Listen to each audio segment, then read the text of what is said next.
नमस्कार, मी चंद्रकांत घारमळकर, पुरंदर तालुका, पुणे जिल्ह्यातील सासवड या गावातून आलेलो आहे. 2020 साली मी इथं सुरुवातीला आलो होतो. त्यावेळी डायबिटीसचे भयंकर दुष्परिणाम मला शरीरावर जाणवत होते. म्हणजे थकवा येणं, चक्कर येणं किंवा थोडंसं चाललं तरी धाप लागणे, प्रचंड अशक्तपणा होता आणि खूप वैतागून गेलो होतो. त्यावेळी माझे एक मित्र आहेत, त्या मित्रांनी मला सुचवलं की तुम्ही आनंद कुंजला जा आणि तिथं उपचार घ्या. तर एक्झॅक्ट त्यावेळी जे निमित्त झालं होतं ते उष्णता खूप वाढली होती. कोरोनाचा काळ होता आणि कोरोनाच्या काळामध्ये खूप उष्णता अशी इतकी वाढली होती. ते कोरोनामुळे मध्ये नाही का आपण काही पदार्थ असे जाणीवपूर्वक लिक्विड वगैरे प्यायचो, तर त्याच्यामुळे काही साईड इफेक्ट झाले आणि टॉयलेटच्या मार्गामध्ये गाठ तयार झाली होती. त्या गाठीला जवळजवळ मला डॉक्टरांनी सांगितलं होतं की 50,000 ते 60,000 रुपये खर्च येईल आणि ऑपरेशन करून ती गाठ काढावी लागेल. तर मी मित्राला सांगितलं की मला हे सहन होत नाही, मी काय करू. त्यामुळे म्हणजे माझे एक मित्र आहेत लाला सुखुडे म्हणून, त्यांनी मला सुचवलं की तुम्ही आनंद कुंजला या आणि इथली ट्रीटमेंट घ्या. 10 दिवसांची शिवबांबू आणि नॅचरोपॅथीचे उपचार आहेत, त्याचा तुम्हाला खूप चांगला फरक जाणवेल. मी त्यांच्यावर विश्वास ठेवला आणि इथे आलो.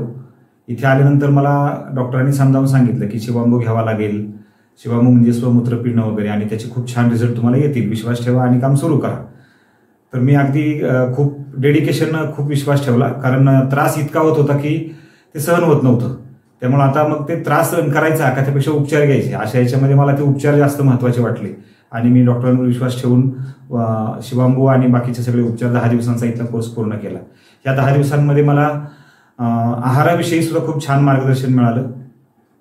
खूप उपचार तर झालेच, त्यामध्ये मड थेरपी आहे, टब बाथ आहे किंवा भूगर्भ स्नान आहे, ॲक्युप्रेशर, ॲक्युपंक्चर, असे बरेचसे त्यामध्ये खूप छान नॅचरोपॅथीचे उपचार झाले आणि त्याचा एवढा सुंदर रिझल्ट आला की मी आलो होतो ॲक्च्युली त्या गाठीसाठी. गाठ तर साईड बाय साईड बरी झालीच, म्हणजे ती कुठं गायब झाली, कशी झाली तेही कळलं नाही. त्या 10 दिवसांच्या उपवासानं ती जादू झाली आणि डायबिटीसला सुद्धा खूप सुंदर फरक पडला.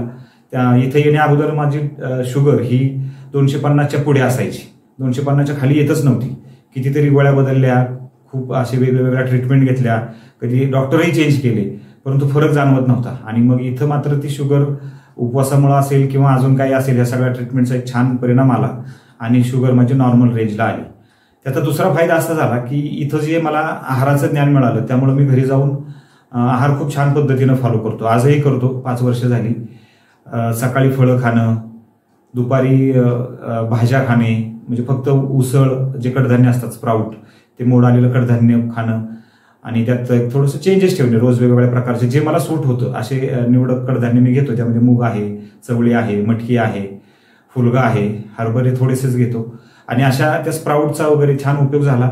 संध्याकाळच्या जेवणामध्ये सुरुवातीला 3 वर्ष मी फक्त नाचणीची खीर, ज्वारीच्या कांजण्या, तांदळाची खीर, अशा निसर्गाकडं नॅचरल पद्धतीने जेवढं जेवण घेता येईल तेवढं घेत होतो. कच्च्या भाज्या खाणे, कच्ची फळं खाणे, कच्च्या फळभाज्या खाणे, कच्च्या पालेभाज्या खाणे किंवा फार तर उकडून खाणे, आणि ते जवळजवळ मी 3 वर्ष फॉलो करत होतो. 3 वर्षानंतर मग मी ज्वारीची भाकरी माझ्या आहारामध्ये ऍड केली. म्हणजे एकंदरीत आहार जर छान फॉलो केला तर त्याचा मला नंतर एवढा छान रिझल्ट आला की आज माझं HbA1c जे 5 वर्षापूर्वी 8च्या खाली कधी येत नव्हतं, आज रोजी मला सांगायला नक्की आनंद वाटेल की मी माझा आज HbA1c 5.6, अगदी 6च्या खालीच असतं, 6च्या पुढे कधी ते जात नाही. आणि हे सगळं शिवबांबू आणि नॅचरोपॅथीच्या उपचारांमुळे झाले. मी नितीन पाटील सरांना खूप धन्यवाद देईन, त्यांच्या सर्व टीमलाही खूप आभार मानतो मी, कारण ही गोष्ट माझ्यासाठी अशक्यप्राय होती. कित्येक वेळा तर माझ्या मनात त्या आजारपणामुळं आणि त्याच्या होणाऱ्या त्रासामुळं मी कशासाठी जगतोय असा प्रश्न पडायचा मला. आणि एवढ्या भयान परिस्थितीमधून मी आज खूप छानपणे आनंदी जीवन जगतोय, निरोगी जीवन जगतोय. एक गोळी फक्त आता ॲलोपॅथीची चालू आहे आणि त्या एका गोळीवर आणि शिवबांबू आणि नॅचरोपॅथीनं दिलेला डाएट, डॉक्टरांनी सांगितलेला आहार, तो आजही मी फॉलो करतो आणि ह्या सगळ्यामुळे माझं जीवन खूप छान आणि आनंदी झाले आहे. पुन्हा एकदा आनंद कुंज परिवाराला धन्यवाद.